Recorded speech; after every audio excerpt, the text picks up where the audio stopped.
we are delighted to have you with us, and congratulations for winning the 15th Global Architecture and Design Awards for Thank you. one of the project, Z Town Grand Mosque. So, I'd like to start off by, trying to get an idea about the thought process that you had, behind letting go of those typical mosque, that. Yeah, it's always a challenge, to push boundaries for any project. And, we were lucky enough to have a forward-thinking client, and they were very welcoming to new ideas, unique designs to go through this process. Um, we always go in our projects with a different thought process, and we always challenge the brief, challenge the location, the context, to come up with the new ideas, addressing obviously the client brief, client requirement, but also to come up with a unique design from different perspectives, especially for the customers who are visiting this facility. And for this one, the because there was always a mental or a vision with worshippers and people about mosque and its design, about the traditional elements of the design, and how we can push boundaries beyond that, come up with a new um, design, new concept, to welcome worshippers for a new experience, different experience within the space, around the space, and we will be pushing those boundaries to encourage other architects, other designers to come up with new designs for this kind of buildings. When it comes to sacred places, it's always a challenge. It has a lot of traditional thoughts around it, but we were lucky, as I said, we have that client on board, and we push those boundaries together. So, yeah. Exactly. And how does this, out of the box thought process had its impact on the concept of the project? What was it like? At the outset of the project, we had a few workshops with the clients, and we put together a vision about what they want to see, what they want to build. We put our vision together, and from day one, we emphasized that we'll need to break those boundaries, push the boundaries about the traditional mosque design. So we started to analyze the different elements, design elements of the mosque building from the traditional design perspective. To have a big box with the dome with four minarets or a couple of minarets. So this is where you see everywhere. And we started to combine those together in a very unique way, very modern way, but while respecting the experience worshippers would like to see and experience within that space. So we started with those, design elements analysis, and we start to look at how we can merge and blend these together from different aspects, from the arrival areas into the interior space, the building itself, the materiality, the orientation. The project's located on next to the close to the Red Sea in Hurghada, Egypt. That was also a challenge. It's a very unique location for to have a mosque like this as well. So yeah, and then we run through different ideas, different options to blend these together to the client, and then we ended up with having one big mass, one big volume to build this vision to the client. And at the start, the client was like, "Oh, wow, what's going on?" And then we actually, this is the toned down version of the original concept. Yeah. Yeah, yeah, and yeah, but everyone was happy with the outcome of this process. We get the client involved in every workshop, every stage throughout until we come up with the end result. Exactly. But when you look at this project, I haven't seen, I personally, or no one has actually seen such worship places, right? I mean, it is modernized in a specific way. So, just looking at that and through a lens of a client, it is an Mm. FP design, right? So, what did it take for you to have the client on board with this design? And also, like, how important is it for architects to have that art of persuasion in them? we normally in our projects we trying to get the clients involved in our design thought process, and from the outset of the project all the way, even during construction handover, they are playing a key role with us while we are thinking about their project, building this vision together. So we had to do a lot of education to our clients in different aspects about the design, how do we see the modern interpretation of the traditional elements, especially when it comes to a sacred place like a mosque. And everyone has their own vision about how the mosque would look like. And when people see this design now, they say, wow, is that a mosque even? um, so we had this idea to connect the spiritual aspect of the worshippers and the visitors with the building. So we build that building from the ground into the sky, so they connect people into that spiritual space, moving them, directing them into one direction towards Qibla direction, where the minaret is, which was fully blended, integrated with the building. People going slightly underground, so they feel they going into a very unique place, very different place, and then all of a sudden they come up with this big volume, with the natural light coming in from different angles, directing them into the Qibla direction. So it connects you to the space, connects you to the sky, it connects you to to the God. So where this is the whole thing about the mosque. You need to feel connected with the from the ground or to the sky. So we feel that space will give them this kind of unique experience, unique feeling. But we also had always in mind to put the natural light, natural ventilation into the space, and I think we'll talk about this later. But yeah, at the start the client was like hesitant about everything we put on the table, but workshop by workshop we show them the thought process, how we can transform that from the traditional design elements into very modern look and feel, or the building design of a mosque. And at the end, yeah, we were lucky, they were very happy with the outcome. And now I think we are going into the next stage to standardize some of the detailing, the rationalize some of the design elements, the heights, the scale of it. So there will be a lot of layers coming in to be added into this design thought process. That was just a concept stage, which we're lucky was agreed, approved by the client. Now we're moving into the next stages. I'd also like to get your idea of, not exactly your idea, but what is the design of the project like, the base elements of the mosque. The mosque itself sits in the building itself sits in a big master plan. So it's part of a wider master plan located near the Red Sea in Hurghada city. And this master plan, we designed it in a way to um, for every residence, everyone in the master plan and the neighborhood feels connected. So it's not only within the mosque building itself, but also when residents move from their units into the landscaping all the way to the community facility and the mosque itself, they feel connected through our different urban spaces, connecting people to do things together, play together, go out together, and then also we can pray at the mosque together. So everything is connected throughout the master plan.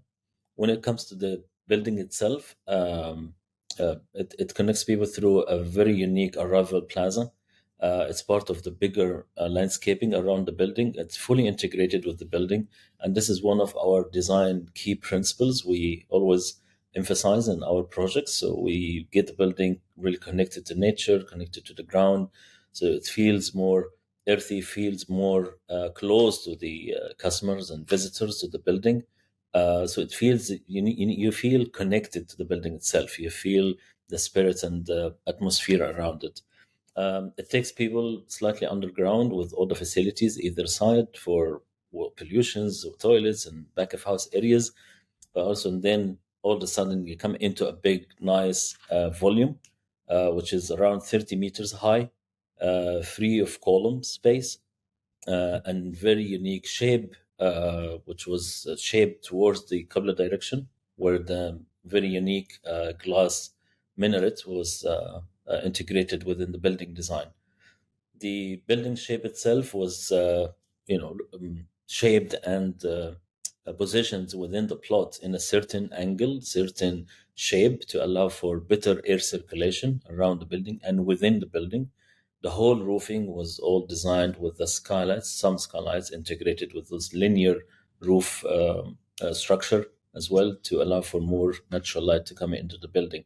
So it's mainly the main big mosque space, the a bit of library either side at the entrance, and some of back house and support facilities part of that. So it's mainly for was done actually for I think was around 1,800 to 1,000 worshippers at the start when we started the project, which I think it will go through some filtration moving forward to reduce the capacity, but within the same design principles, I'd say. And I see, in my opinion, architects like play a key role into this. They have great addressing those issues in every project we do here, and the whole region, especially in the Gulf area, MENA region, with the global warming change. We always emphasize on how we can address these issues. Um, so for this specific project, the passive design of the building was a key role into the design process. So how the building is shaped, how the building is oriented, located within the plot, addressing the sun direction around it, addressing the wind direction. All of that was studied, researched properly, was implemented into the design as well, but also looking at the building materials and utilizing local materials within the building construction, which we are proposing now in a stage now where we putting a lot of details and research into this with the local market to see where we can utilize the best materials. But we were always looking into local brick cladding, concrete mixes with renders, work crafts by local builders into the walls externally and internally. So it's always made by local materials within the same region. But Um, is it done? Was the manufacturing on site or off site? Most of it or some of it will be on site. We always had an idea in mind to bring things within the site and be mixed and built within the site itself. But some other materials like brick clad on some specific and unique design, bespoke design elements would come off site from off site and shipped to So, the site. the benefits of on-site manufacturing or also off-site manufacturing per se. Yeah, I mean, I think the on-site stuff would give this natural look and feel and addressing the immediate issues on site. The off-site materials or off-site manufacturer in general, yes, it comes to the design itself. It comes to the um, specific design requirement we put in place from day one, but also sometimes you face issues on site, you face challenges, changes you need to address immediately. On-site manufacturing would give us this opportunity, especially when we talk about local materials, local mixes within the site. So it would be better to do it on site, and we have the opportunity of having the space around the mosque plot within the master plan. So the client willing to build or have an on-site small manufacturing space or platform for the different plots within the master plan. This is all going through different discussions and layers now, moving into the next stages.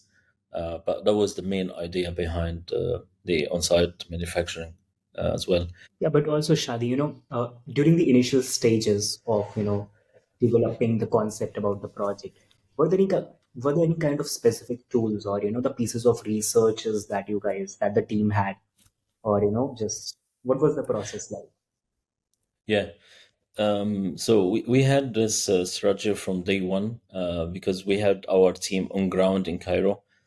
So they visited the site. That was part of the strategy, going with the client to the site, experience the space, and get inspired by the surrounding and context of the plot of the project, but also was to experience or inspired by the traditional mosque build within the area, and how they utilize local materials and be having built on site with the big spaces free of column spaces. That was all of them combined inspired us to build this unique design, but applying the same principles. So we did a lot of research about the local materials, who would be doing this on site, and but also the latest technologies available in the local market to build such a unique design, free of column, 30 meters high, 30-meter wide, or more, to be honest. And so we had a lot of conversations with local manufacturers, going back and forth. Had lots of workshops and researches on site, also on the soil, how we can, hold this big structure again.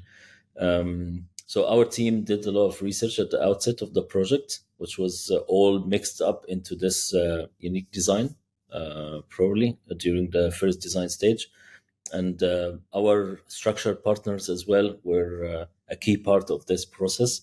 They did a lot of research and analysis of the building size and how we can achieve this design intent, but building very simple structure solutions for this without really compromising on the static of the building, compromising on the space design.